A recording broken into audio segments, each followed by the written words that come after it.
On that Tuesday morning, I was taken out of gym class to sit down with two adults for what turned out to be a very uncomfortable talk. I was told that people were complaining about the words on my shirt, that my shirt was making some students feel unsafe. Yes, words on a shirt made people feel unsafe. They told me that I wasn't in trouble, but it sure felt like I was. I was told that I would need to remove my shirt before I could return to class. When I nicely told them that I didn't want to do that, they called my father. Thankfully, my dad supported my decisions and came to pick me up. What did my shirt say? 5 simple words. There are only 2 genders. Nothing harmful, nothing threatening, just a statement I believe to be a fact. What's going on, everyone? Socks we here today. Based on the intro you've seen, this is what I've been warning about. These people who agree with the transgender movement or transgenderism as a whole or gender theory, they seem to have a problem with people expressing an opposing view on the gender thing, the gender and sex thing. Right? A 12-year-old kid came out, he wore a shirt, 5-letter words, there are only 2 genders, which is a fact. And boom, he's like, oh, you guys should take off the shirt. Oh, it's making kids feel uncomfortable. Okay, that makes kids feel uncomfortable, but you don't think having sexually explicit stuff in books won't make students feel uncomfortable? You see the backwards logic that's going on in our public schools today? You see the concerns and you see the things that they worry about? And I think only adults will be worrying about this stuff. I don't think no middle school kids seriously sitting there being uncomfortable by a guy saying there's only 2 genders on his shirt. But hey, that's just my opinion. But hey, this is the world we live in now. And it's time we push back against this stuff. And I think we're doing a good job right now. I'm happy that a lot of people are speaking out against this, because at the end of the day, you can't push something, say you all must adopt this view. You must adopt that there's more than 2 genders. And then skeptical people are like, okay, where's your proof of this? You just have to take my word for it. Everyone feels differently about things, but it doesn't matter how you feel. Reality is reality. If there's only 2 genders, there's only 2 genders.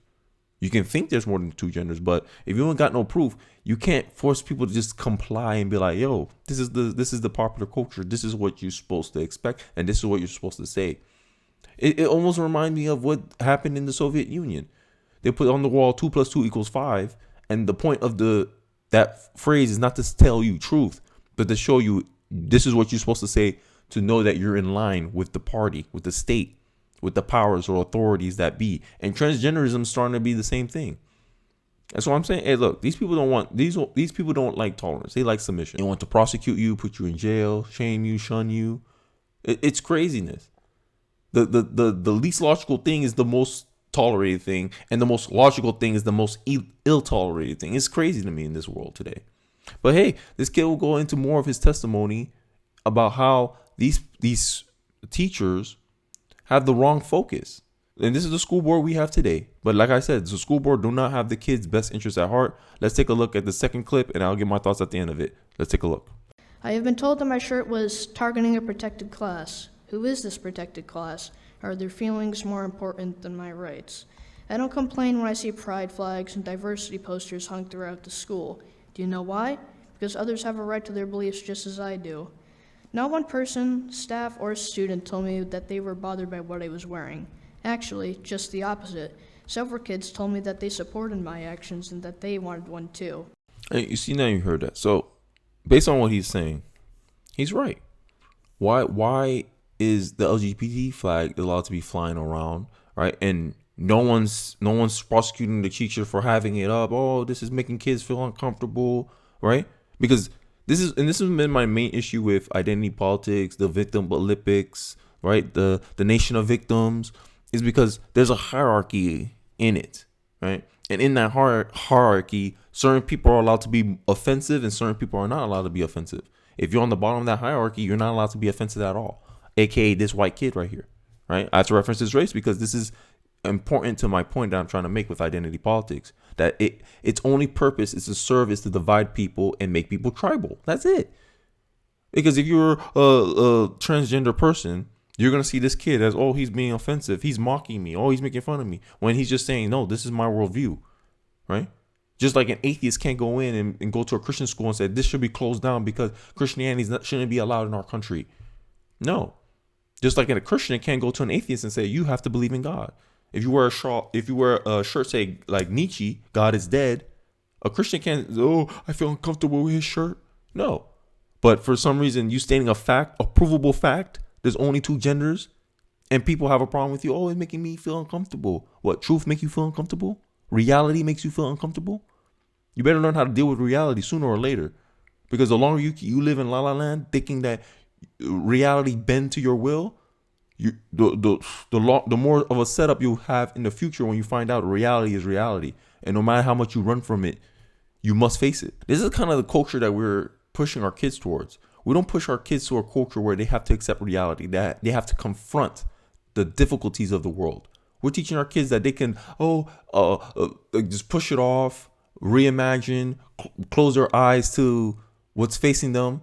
People, like a lot of older generations, look at Gen Z and they see them as like weak, unresilient, and fragile, because they weren't taught by the older generations how to face reality, how to face problems head on within the confines of reality, where it will actually produce a workable solution. Instead, they want to go for these pie in the sky abstract things that's not rooted in reality, aka transgenderism. Oh, people don't feel safe in their people don't feel like their gender. Okay, they have to confront the fact that they are their gender, and they must accept that. They must accept that, hey, look, I'm a boy, and I have to operate within this world. Maybe I'm not a straight man, maybe I'm a gay man, but I have to still accept the fact that I'm a man. No, these now. Oh, you don't feel like a man? Oh, don't worry. Here's a cure: gender reaffirming surgery. And in the long term, they do find out, yeah, I'm actually gay, but I already made this big mistake. Now I can't take it back. You don't think that will open them up to more suicide ideation or less? What you want? And y'all can't deny this. This is a reality. This is actual valid concern about gender reassignment surgery. And you're trying to push these concepts into our kids that wouldn't ever have to deal with this. But because y'all introducing these things, now you're making them confused and questioning their own biology. The cure cannot be worse than the problem. Like that's just my view. But hey, I digress. We'll get to this final point, and he pretty much blatantly just calls out the school board for what it is. But hey, I'm on an agreement for it. So let's take a look at this next clip, and then I'll give my final thoughts at the end of it. I experience disruptions to my learning every day. Kids acting out in class are a disruption, yet nothing is done. Why do the rules apply to one yet not another? I feel like these adults were telling me that it wasn't okay for me to have an opposing view. Their arguments were weak, in my opinion. I didn't go to school that day to hurt feelings or cause trouble. I have learned a lot from this experience. I learned that a lot of other students share my view. I learned that adults don't always do the right thing or make the right decisions. I know that I have a right to wear a shirt with those 5 words. Even at 12 years old, I have my own political opinions.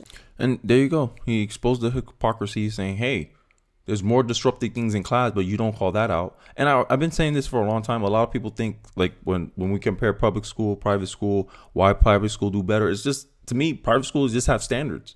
You have to have a certain GPA. You have to operate a certain way in class. If you don't, you're liable to get kicked out. In public school, it seems like you have to, like, damn near hurt the entire school before you actually get suspended or reprimanded or held accountable for your bad actions. I've talked about this extensively and why public school is a bad choice, especially for minority students. Because in public school, they treat minority students like babies. You can't criticize them. You can't hold them to account for anything. They're not liable for their own decisions. Like, the way that public school go about handling disruptions in class, and disruptions in class shows that it affects the learning of all kids involved. So you're prioritizing one kid's ability to stay in school, even though he's causing disruption, because you don't want to be perceived as racist or whatever, because it tends to be black kids or minority kids that are more often than not causing disruptions in class. I don't think that's because of their race. I just think it's the environment they grew up in. That's it. But we don't take issues with that. A kid wearing a shirt, oh, you making it the big deal. He's not actively causing an overt disruption to make kids break focus from class. It's the teachers. The teachers are the ones that's really confronting this kid about this stuff. No students coming to him. He already said, students say, oh, where you got that shirt? I want to wear one. It's the teachers making this a big deal.